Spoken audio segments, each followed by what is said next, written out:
ಬಂಧುಗಳೇ, ಎಲ್ಲರಿಗೂ ನಮಸ್ಕಾರ. ನಾನು ನಿಮ್ಮ ಹೊಂಬಾಳೆ ಕ್ರಿಯೇಷನ್ ಮೋಹನ್ ಕುಮಾರ್. ಇವತ್ತು ನಾನು ನಿಮಗೆ ಒಂದು ಅತ್ಯಮೂಲ್ಯವಾದ ಔಷಧೀಯ ಗುಣವುಳ್ಳ ಸಸ್ಯವನ್ನು ಪರಿಚಯ ಮಾಡಿಕೊಡ್ತಾ ಇದ್ದೀನಿ. ಅದು ಯಾವುದಪ್ಪ ಅಂದರೆ ನೆಗ್ಗಿನ ಮುಳ್ಳು ಅಂತ ಕರೀತಾರೆ. ಇದನ್ನು ಗೋಕ್ಷೂರ ಎಂದು ಕೂಡ ಆಯುರ್ವೇದದಲ್ಲಿ ಕರೆಯುತ್ತಾರೆ. ನೆಗ್ಗಿಲು ಮುಳ್ಳು ಎಂದರೆ ನೆಗ್ಗಿನ ಮುಳ್ಳು ಈ ಗಿಡದ ಮುಳ್ಳುಗಳು. ನೆಗ್ಗಿಲು ಗಿಡದ ಹಣ್ಣುಗಳಲ್ಲಿ ಮುಳ್ಳುಗಳಿರ್ತವೆ.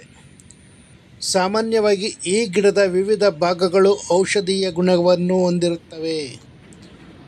ಮೂತ್ರನಾಳದ ಕಲ್ಲುಗಳನ್ನು ಕರಗಿಸಲು, ಬಾಯಿಯ ಹುಣ್ಣುಗಳನ್ನು ಗುಣಪಡಿಸಲು ಮತ್ತು ರಕ್ತವನ್ನು ಹೆಚ್ಚಿಸಲು ಈ ಗಿಡವು ಬಹಳ ಸಹಕಾರಿಯಾಗಿದೆ. ಸಾಮಾನ್ಯವಾಗಿ ಈ ಗಿಡವು ಪಾಳು ಭೂಮಿಗಳಲ್ಲಿ ಬೆಳೆದಿರುವುದನ್ನು ನಾವು ಕಾಣುತ್ತೇವೆ. ಇದರ ಹಣ್ಣುಗಳು ಮುಳ್ಳುಗಳಿಂದ ಕೂಡಿದ್ದು ಪ್ರಾಣಿಗಳ ಸಹಾಯದಿಂದ ಒಂದು ಕಡೆಯಿಂದ ಮತ್ತೊಂದು ಕಡೆಗೆ ಈ ಒಂದು ಬೀಜವು ಹರಡಿ ಗಿಡವಾಗುತ್ತದೆ.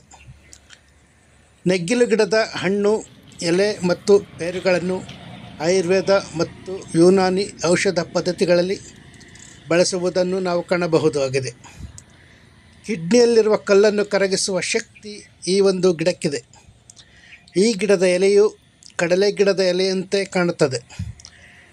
ಇದರ ಹೂ ಹಳದಿ ಬಣ್ಣದಲ್ಲಿದ್ದು ಮುಳ್ಳನ್ನು ನೆರಳಿನಲ್ಲಿ ಒಣಗಿಸಿ ಪುಡಿ ಮಾಡಿ ಚೂರ್ಣವನ್ನು ಜೇನುತುಪ್ಪ ಮತ್ತು ಮೇಕೆಯ ಹಾಲಿನಲ್ಲಿ ತೆಗೆದುಕೊಂಡರೆ ಕಿಡ್ನಿಯಲ್ಲಿರುವ ಕಲ್ಲು ಕರಗುತ್ತದೆ. ರೈತರು ಇದನ್ನು ಕಳೆ ಗಿಡ ಎಂದು ಕಿತ್ತು ಬಿಸಾಡುತ್ತಾರೆ. ಬದುಗಳಲ್ಲಿ ಸಾಮಾನ್ಯವಾಗಿ ಈ ಸಸ್ಯವು ಕಾಣಸಿಗುತ್ತದೆ.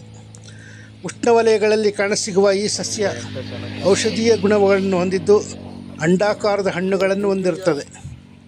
ಈ ಹಣ್ಣಿನ ಸುತ್ತ ಸುಮಾರು 5-6 ಮುಳ್ಳುಗಳಿಂದ ಕೂಡಿರುತ್ತದೆ. ಈ ಒಂದು ಸಸ್ಯವು ಸುಮಾರು 2 ರಿಂದ 3 ಅಡಿ ಎತ್ತರದವರೆಗೂ ಬೆಳೆಯುತ್ತದೆ. ಬಂಧುಗಳೇ, ಈ ಮಾಹಿತಿಯು ತಮಗೆ ಇಷ್ಟವಾದಲ್ಲಿ ದಯಮಾಡಿ ಸಬ್ಸ್ಕ್ರೈಬ್ ಮಾಡಿ, ಲೈಕ್ ಮಾಡಿ, ಶೇರ್ ಮಾಡಿ. ಈ ಕನ್ನಡಿಗನ ಪ್ರಯತ್ನಕ್ಕೆ ತಮ್ಮೆಲ್ಲರ ಪ್ರೋತ್ಸಾಹ ಸದಾ ಇರಲಿ. ವಿಡಿಯೋ ನೋಡಿ ಸುಮ್ಮನಾಗಬೇಡಿ, ಸಬ್ಸ್ಕ್ರೈಬ್ ಮಾಡಿ, ಲೈಕ್ ಮಾಡಿ. ಧನ್ಯವಾದಗಳು.